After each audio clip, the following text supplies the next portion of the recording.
जय हिंद साथियों। एनसीईआरटी पर आधारित सभी प्रतियोगी परीक्षाओं के लिए जीके जीएस। चलिए स्टार्ट करते हैं।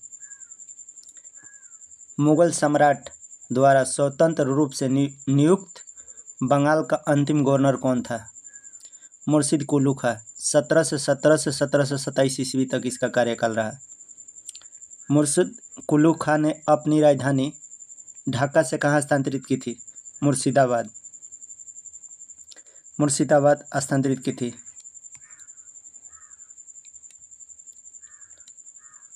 बंगाल के किस गवर्नर ने यूरोपियों की तुलना मधुमक्खियों से की थी? बंगाल के किस गवर्नर ने यूरोपियों की तुलना मधुमक्खियों से की थी? अलीवर्दी खां।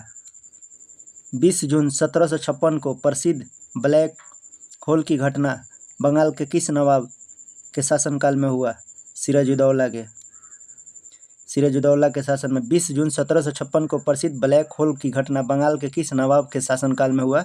सिराजुद्दौला।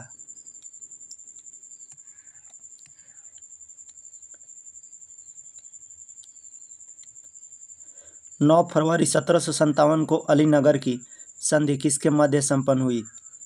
9 फरवरी 1757 को अलीनगर की संधि किसके मध्य संपन्न हुई? लॉर्ड क्लाइव और सिराजुद्दौला के मध्य। 9 फरवरी 1757 को अलीनगर की संधि किसके मध्य संपन्न हुई? लॉर्ड क्लाइव और सिराजुद्दौला के मध्य।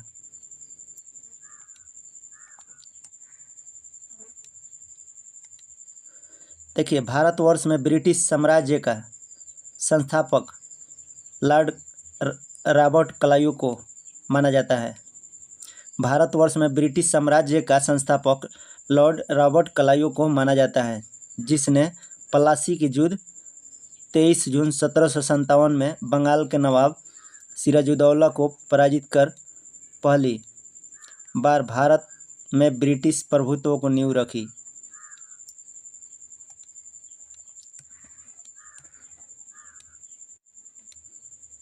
प्लासी के युद्ध के समय बंगाल के नवाब का सेनापति कौन था, जिसने युद्ध में विश्वासघात किया? मीर जाफर। प्लासी के युद्ध के समय मुगल बादशाह कौन था? आलमगीर द्वितीय। प्लासी के युद्ध के समय मुगल बादशाह कौन था? आलमगीर द्वितीय।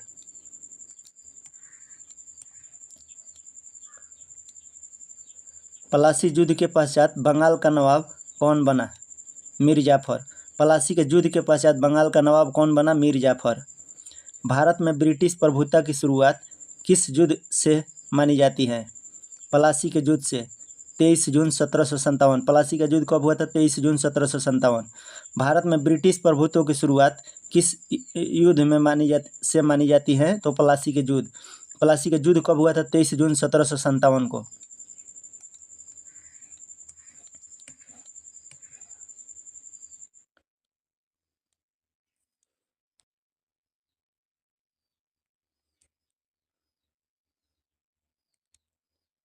प्रमुख घटना और उनकी तिथियाँ। देखिए, ब्लैक होल की घटना कब घटी थी? 20 जून 1756 को। ब्लैक होल की घटना कब घटी थी? 20 जून 1756 को। अलीनगर की संधि कब हुई थी? 9 फरवरी 1757 को। अलीनगर की संधि कब हुई थी? 9 फरवरी 1757 को। प्लासी का युद्ध कब हुआ था? 23 जून 1757 को। प्लासी का युद्ध कब हुआ था? 23 जून 1757 को।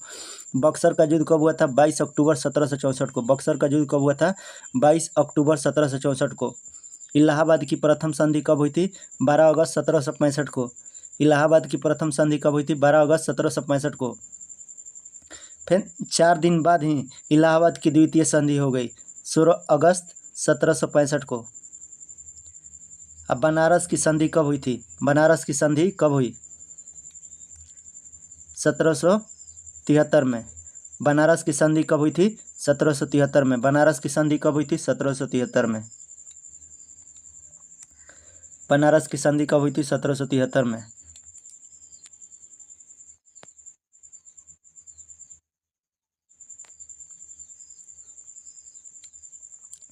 वर्ष 1760 में अंग्रेजों ने मीर जाफर को हटाकर किसे बंगाल का नवाब बनाया?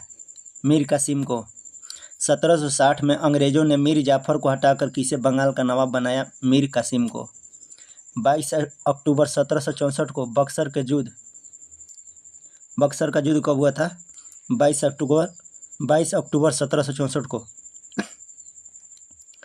बक्सर का युद्ध कब हुआ था? 22 अक्टूबर 1764 को बक्सर का युद्ध 22 अक्टूबर 1764 को बक्सर का युद्ध में अंग्रेजों ने मीर कासिम, अवध के नवाब सिराजुद्दौला तथा दिल्ली के मुगल सम्राट शाह आलम द्वितीय की सम्मिलित सेना को पराजित किया था।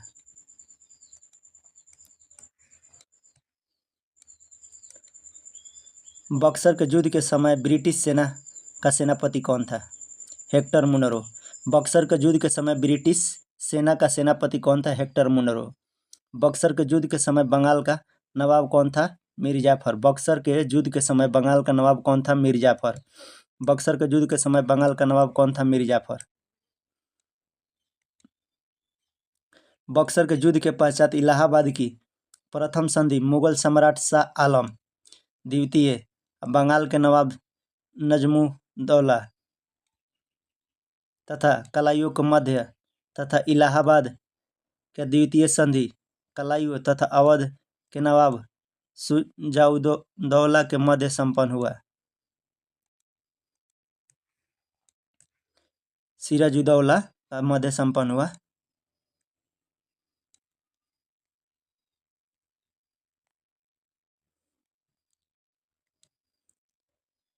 किस संधि के माध्यम से अंग्रेजों को बंगाल, बिहार, उड़ीसा की दीवानी प्राप्त हुई?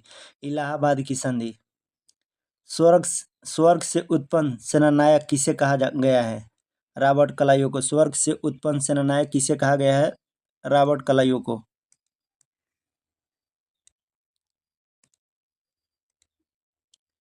इलाहाबाद की संधि के पश्चात बंगाल में दैध शासन की स्थापना किसके द्वारा की गई थी? Robert Clive.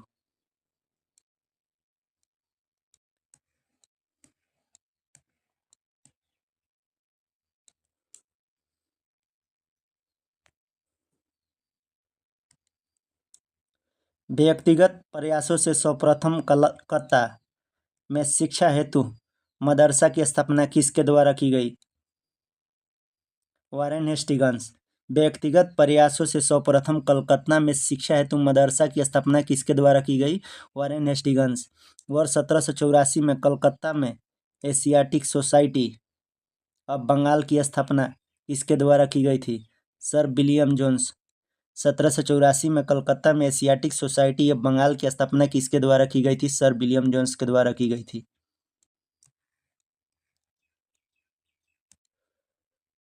Asiatic society of Bengal के अधीन सर्वप्रथम भगवत गीता का अंग्रेजी में अनुवाद चार्ल्स विल्किंस ने किया था तथा कालिदास की प्रसिद्ध रचना अभिज्ञान शकुंतलम की पहली बार अंग्रेजी में अनुवाद सर विलियम जोन्स द्वारा किया गया था।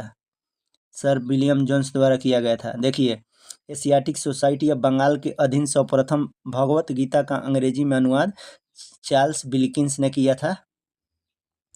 कालिदास की प्रसिद्ध रचना अभिज्ञान शकुंतलम का पहला बार अंग्रेजी में अनुवाद सर विलियम जोन्स द्वारा किया गया था।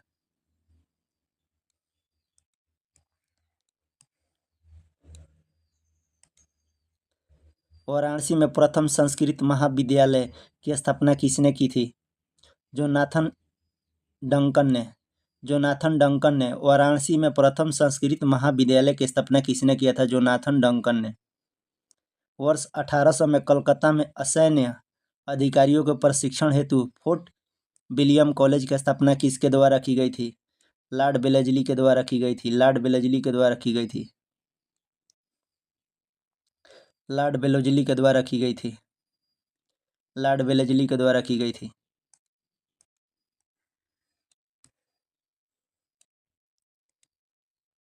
किस अधिनियम के द्वारा भारत में शिक्षा के प्रसार हेतु 1 लाख रुपये खर्च करने का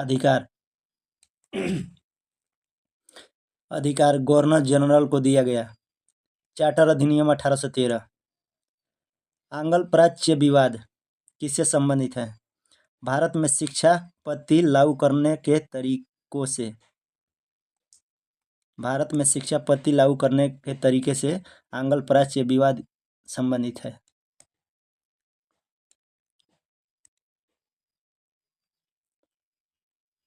भारत में शिक्षा प्रसार हेतु आंग्लवादी यूरोपीय ज्ञान एवं अंग्रेजी भाषा के समर्थक थे, जबकि परिचयवादी भारतीय पारंपरिक ज्ञान एवं भारतीय भाषाओं के समर्थक थे।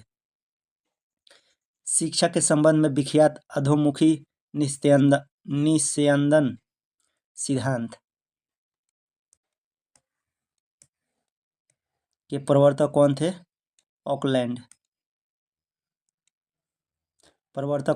ऑकलैंड। लॉर्ड मैकाले किस शिक्षा पद्धति से संबंधित है? अंग्रेजी शिक्षा पद्धति से। लॉर्ड मैकाले किस शिक्षा पद्धति से संबंधित है? अंग्रेजी शिक्षा पद्धति से। भारत में आधुनिक शिक्षा प्रणाली कब प्रारंभ हुई? 1835 के मैकाले के समरण पत्र से। भारत में आधुनिक शिक्षा प्रणाली कब प्रारंभ हुई? तो 1835 के मैकाले के समरण पत्र से।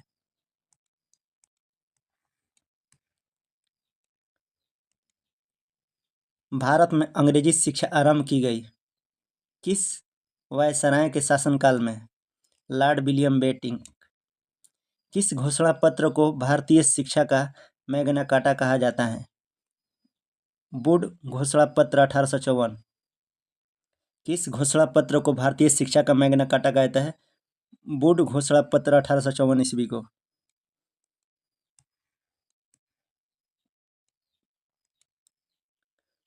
वुड घोषणा पत्र के सुझाव पर कलकत्ता, बम्बई तथा मद्रास में किस वर्ष विश्वविद्यालयों की स्थापना की गई?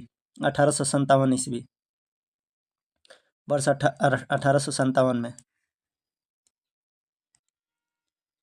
मनुस्मृति वह प्रथम ग्रंथ है जिसका अनुवाद सबसे पहले संस्कृत से अंग्रेजी भाषा में एक कोड ऑफ जेंटिव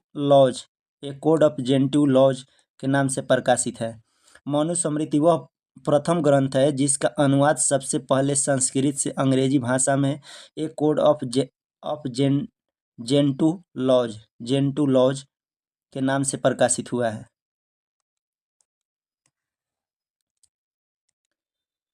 पेरिस स्थित रॉयल एशियाटिक सोसाइटी की सदस्यता किस भारतीय को प्रदान की गई थी? माइकल मधुसूदन दत्त को। बम्बई में प्रथम महिला विश्वविद्यालय की स्थापना किसके प्रयासों से हुई है? डी.के. कर्वे। बम्बई में प्रथम महिला विश्वविद्यालय की स्थापना किसके प्रयास से हुई है? तो डी.के. कर्वे के प्रयास से हुआ है। बम्बई में प्रथम महिला विश्वविद्यालय की स्थापना डी.के. कर्वे के प्रयास से हुआ है। देखिए, भारतीय विश्वविद्यालय में धार्मिक शिक्षा के लिए किसने प्रबल रूप से वकालत की थी? मदन मोहन मालवीय ने। भारतीय विश्वविद्यालय में धार्मिक शिक्षा के लिए किसने प्रबल रूप से वकालत की थी? मदन मोहन मालवीय ने। बनारस हिंदू विश्वविद्यालय का शिलान्यास किसके द्वारा किया गया था? लॉर्ड हार्डिंग के द्वारा।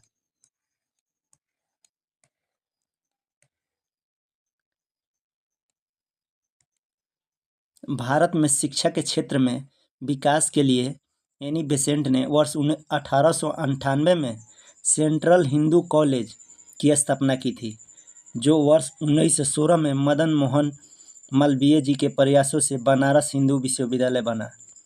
भारत में शिक्षा के क्षेत्र में विकास के लिए एनी बेसेंट ने वर्ष 1898 में सेंट्रल हिंदू कॉलेज की स्थापना की, जो वर्ष 1916 में मदन मोहन मालवीय जी के प्रयासों से बनारस हिंदू विश्वविद्यालय बना। वर्ष 1817 में डेविड हेयर के सहयोग से कलकत्ता में हिंदू कॉलेजों की स्थापना किसके द्वारा की गई? राजा राम मोहन राय के द्वारा। वर्ष 1817 में डेविड हेयर के सहयोग से कलकत्ता में हिंदू कॉलेज की स्थापना किसके द्वारा की गई? राजा राम मोहन राय के द्वारा।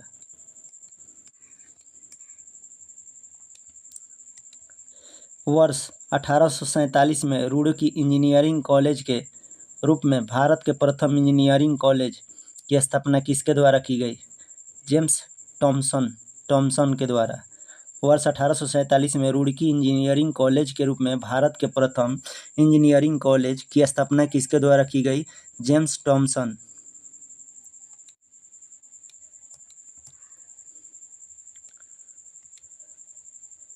समिति या आयोग और उसकी वर्ष एवं गवर्नर जनरल उस टाइम कौन था? देखिए, चार्ल्स वुड डिस्पैच, 1854 ईस्वी में लॉर्ड डलहौजी, उस टाइम वायसराय था। चार्ल्स वुड डिस्पैच 1854 में हुआ था लॉर्ड डलहौजी के समय। हंटर आयोग 1882 में लॉर्ड रिपन के समय। हंटर आयोग 1882 में लॉर्ड रिपन के समय। रैले आयोग या विश्वविद्यालय आयोग 1902 में लॉर्ड कर्जन के समय। सैंडलर आयोग 1917 में लॉर्ड चेम्सफोर्ड के समय। इंच कैप आयोग 1923 में लॉर्ड रीडिंग के समय। हटोग समिति या प्राथमिक शिक्षा 1929 लॉर्ड इरविन के समय। लिंडसे आयोग या प्रौढ़ शिक्षा 1929 लॉर्ड इरविन के समय। हटोग समिति प्राथमिक शिक्षा प्रौढ़ शिक्षा 1929 में हुआ था लॉर्ड इरविन के समय में। सजेट आयोग 1944 में लॉर्ड वेवेल के समय।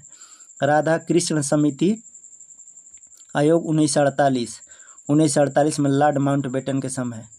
लॉर्ड माउंटबेटन के समय।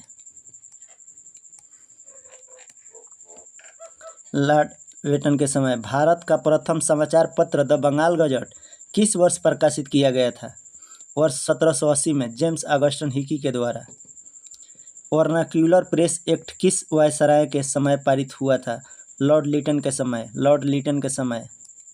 लॉर्ड लीटन के समय में। कहता वर्ष 1866 में संपादित ज्ञान प्रदायिनी पत्रिका का संस्थापक कौन था? नवीन चंद्र राय। नवीन चंद्र राय। भारत में सर्वप्रथम प्रेस सेंसरशिप किसने लागू की थी? लॉर्ड वेलेस्ली ने। लॉर्ड वेलेस्ली ने। देखिए, अल हिलाल एवं अल बिलाग नामक पत्रिका किसके द्वारा प्रकाशित की गई? अल हिलाल एवं अल बिलाग नामक पत्रिका किसके द्वारा प्रकाशित की गई थी? मौलाना अबुल कलाम आज़ाद। मौलाना अबुल कलाम आज़ाद। अमृत बाजार पत्रिका की स्थापना किसने की थी? शिशिर कुमार घोष। अमृत बाजार पत्रिका की स्थापना किसके द्वारा की गई थी? शिशिर कुमार घोष के द्वारा की गई थी। अमृत बाजार पत्रिका की स्थापना किसके द्वारा? शिशिर कुमार घोष के द्वारा। रामानंद चटर्जी द्वारा बंगाली भाषा में संपादित मॉडर्न रिव्यू पत्रिका कहाँ से प्रकाशित होती थी? कलकत्ता से। वर्ष 1878 का vernacular press act Lord Ripon ने वर्ष 1882 में रद्द कर दिया था।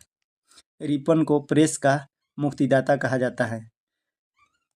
प्रेस का मुक्तिदाता किसको कहा? लॉर्ड रिपन को। पत्रकार के कर्तव्य का निर्वहन करते हुए जेल जाने वाला प्रथम भारतीय कौन था? बाल गंगाधर तिलक। एक साप्ताहिक के रूप में यंग इंडिया का शुभारंभ किसने किया था? होम रूल पार्टी ने। होम रूल पार्टी ने। भारतीय द्वारा अंग्रेजी भाषा में प्रकाशित प्रथम समाचार पत्र कौन सा था?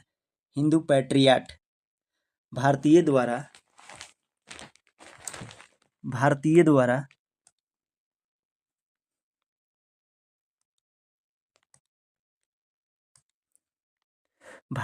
अंग्रेजी भाषा में प्रकाशित प्रथम समाचार पत्र कौन सा था? हिंदू पैट्रियट। अमेरिका में फ्री हिंदुस्तान अखबार किसने प्रारंभ किया था? तारकनाथ दास ने। अमेरिका में फ्री हिंदुस्तान अखबार किसने प्रारंभ किया था? तारकनाथ दास ने।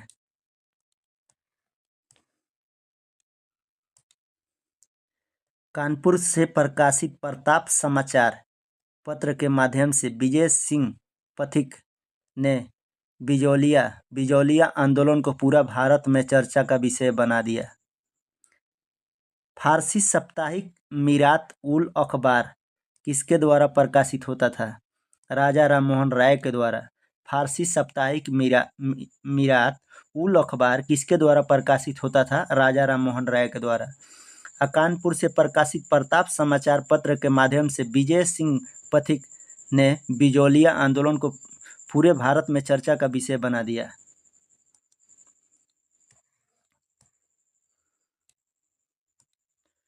देखिए, रॉबर्ट नाइट ने कलकत्ता से वर्ष 1875 में अंग्रेजी भाषा की किस पत्रिका का संपादन किया था? स्टेट्समैन। रॉबर्ट नाइट ने कलकत्ता से वर्ष 1875 में अंग्रेजी भाषा की किस पत्रिका का संपादन किया था स्टेट्समैन? स्टेट्समैन स्टेट्समैन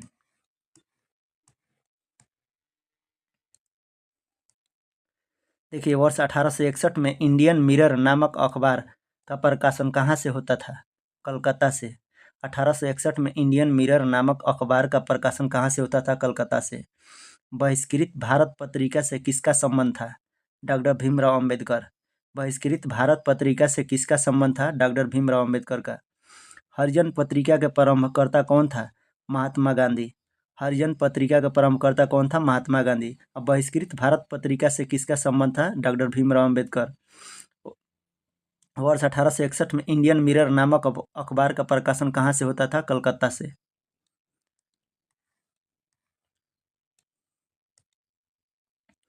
लिटन द्वारा वर्नाक्यूलर प्रेस एक्ट पारित कर किस वर्ष भारतीय समाचार पत्रों पर प्रतिबंध लगा दिया गया? वर्ष 1878।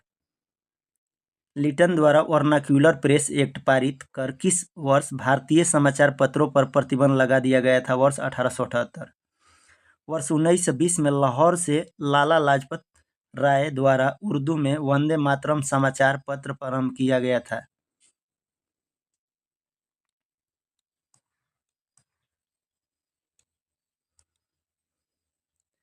सोम प्रकाश नामक समाचार पत्र की शुरुआत किसने की थी? ईश्वर चंद्र विद्यासागर।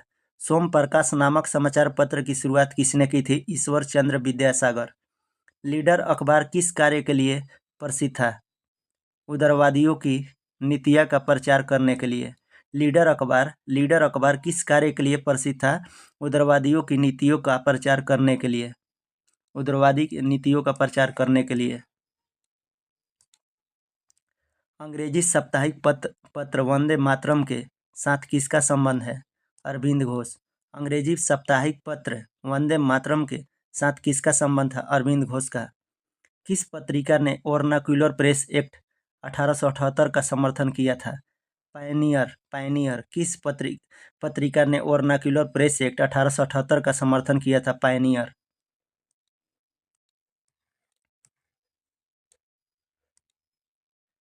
नील आंदोलन का समर्थन करने वाली पत्रिका हिंदू पैट्रियट के संपादक हरिश्चंद्र मुखर्जी थे। नील आंदोलन का समर्थन करने वाली पत्रिका हिंदू पैट्रियट के संपादक कौन था? हरिश्चंद्र मुखर्जी थे। स्वदेश वाहिनी नामक पत्रिका के संपादक कौन था? के रामकृष्ण पिल्लय। स्वदेश वाहिनी नामक पत्रिका के संपादक कौन था? के रामकृष्ण पिल्लय। अंग्रेजी समाचार पत्र इंडिपेंडेंट